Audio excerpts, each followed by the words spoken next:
आपल्या हिंदू धर्मामध्ये काही दिवस, काही तिथी, काही नक्षत्र आणि काही योग इतके शुभ मानले जातात की लोक त्या दिवसाची अनेक महिने वाट पाहतात. कारण असा विश्वास आहे की योग्य वेळी केलेली योग्य कामं आयुष्यात चांगले परिणाम देऊ शकतात. आणि आज आपण अशाच एका विशेष योगाबद्दल जाणून घेणार आहोत. तो म्हणजे गुरुपुष्यामृत योग. 2026 मध्ये हा योग 3 वेळा येणार आहे आणि अनेक लोक या काळात पूजा, सोने खरेदी, नवीन कामाची सुरुवात, गुंतवणूक, व्यवसाय, शिक्षण आणि काही शुभ कार्य करतात. पण खरंच गुरुपुष्यामृत योग म्हणजे काय? तो इतका शक्तिशाली का मानला जातो? या दिवशी काय करावं, काय टाळावं आणि श्रद्धेनुसार या योगाचा फायदा कसा घ्यावा, हे सर्व आज आपण अगदी सोप्या भाषेत जाणून घेणार आहोत. तर सर्वात आधी समजून घेऊया की गुरुपुष्यामृत योग म्हणजे नेमकं काय. जेव्हा पुष्य नक्षत्र गुरुवारी येतं तेव्हा तयार होतो तो गुरुपुष्यामृत योग. हे ऐकायला जरी सोपं वाटत असलं तरी त्यामागे धार्मिक मान्यता खूप मोठी आहे. पुष्य नक्षत्राला अनेकदा नक्षत्रांचा राजा म्हटलं जातं, कारण हे नक्षत्र पोषण, वाढ, स्थिरता आणि प्रगतीचं प्रतीक मानलं जातं. जसं आई आपल्या मुलाचं पालनपोषण करते, तसंच पुष्य नक्षत्र आयुष्यात वाढ आणि स्थिरता देणारं मानलं गेलं आहे. आणि दुसरीकडे गुरुवार. गुरुवार हा दिवस गुरु ग्रहाशी जोडला जातो. गुरु म्हणजे ज्ञान, शिक्षण, सद्गुण, समृद्धी, शहाणपण, चांगले निर्णय. म्हणून जेव्हा गुरुची ऊर्जा आणि पुष्य नक्षत्राची ऊर्जा एकत्र येते तेव्हा तयार होतो तो गुरुपुष्यामृत योग. आपल्या पूर्वीच्या पिढ्यांमध्ये एक गोष्ट नेहमी ऐकायला मिळायची, ती म्हणजे योग्य वेळी शुभ काम केलं तर अधिक चांगलं. यामागची भावना अशी होती की माणूस जेव्हा सकारात्मक विचारांनी, श्रद्धेने आणि योग्य वेळ पाहून काम करतो तेव्हा त्याचा आत्मविश्वासही वाढतो. कदाचित म्हणूनच लोक या मुहूर्ताला महत्त्व देतात. अनेक घरांमध्ये आजही असं होतं की नवीन घर घ्यायचं आहे, नवीन व्यवसाय सुरू करायचा आहे किंवा सोनं खरेदी करायचं आहे, तर प्रत्येक गोष्टीला शुभ दिवस किंवा शुभ मुहूर्त बघितला जातो. कारण ही फक्त परंपरा नाही, तर पिढ्यानपिढ्या चालत आलेली श्रद्धा आहे. आता गुरुपुष्यामृत योग हा इतका महत्त्वाचा का मानला जातो? कारण हा योग फक्त धनासाठी नाही, तर ज्ञान, प्रगती आणि मानसिक स्थिरतेशीही जोडला जातो. काही लोक या दिवशी भगवान विष्णूंची पूजा करतात, तर काही लोक देवी लक्ष्मीची पूजा करतात. कारण भगवान विष्णू हे पालनकर्ता मानले जातात आणि माता लक्ष्मी म्हणजे समृद्धीचं प्रतीक. आता या दिवशी पूजा कशी करायची? तर सकाळी शक्य तेवढे लवकर उठून स्नान करून स्वच्छ कपडे घालायचे. घरात देवासमोर दिवा लावायचा. भगवान विष्णू किंवा लक्ष्मी माता यांना प्रार्थना करायची आणि त्यांचे मनापासून आभार मानायचे.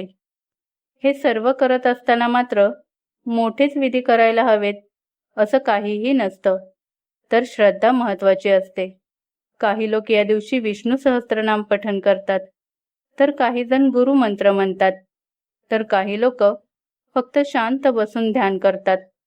कधी कधी आपल्या आयुष्यात पैसा, ज्ञान, यश हे सगळं असतं, पण मन शांत नसतं आणि आयुष्यात आनंद आणि समाधान नसतं.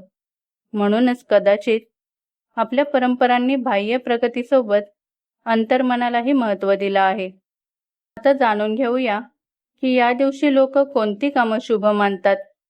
तर अनेक जण या दिवशी सोने चांदी खरेदी करतात, FD, बचत योजना, गुंतवणूक सुरू करतात आणि श्रद्धेनुसार यामुळे आर्थिक स्थिरता वाढते असं मानलं जातं. तर व्यवसाय करणारे लोक हे नवीन प्रोजेक्ट सुरू करतात, नवीन ऑफिस किंवा नवीन भागीदारी सुरू करतात. विद्यार्थी वर्ग नवीन अभ्यास, नवीन कोर्स सुरू करतात, कारण गुरुग्रहाचा संबंध हा ज्ञानाशी जोडला जातो. अनेक लोक विचारतात की या दिवशी दान का करावं? कारण दान म्हणजे फक्त वस्तू देणं नाही, तर अहंकार कमी करणं आहे. या दिवशी काही लोक हळद, पिवळी डाळ, केळी, शैक्षणिक साहित्य अशा वस्तू दान करतात. कारण पिवळा रंग हा गुरुग्रहाशी जोडला जातो असं मानलं जातं. आता महत्त्वाचा प्रश्न म्हणजे या दिवशी काय टाळावं?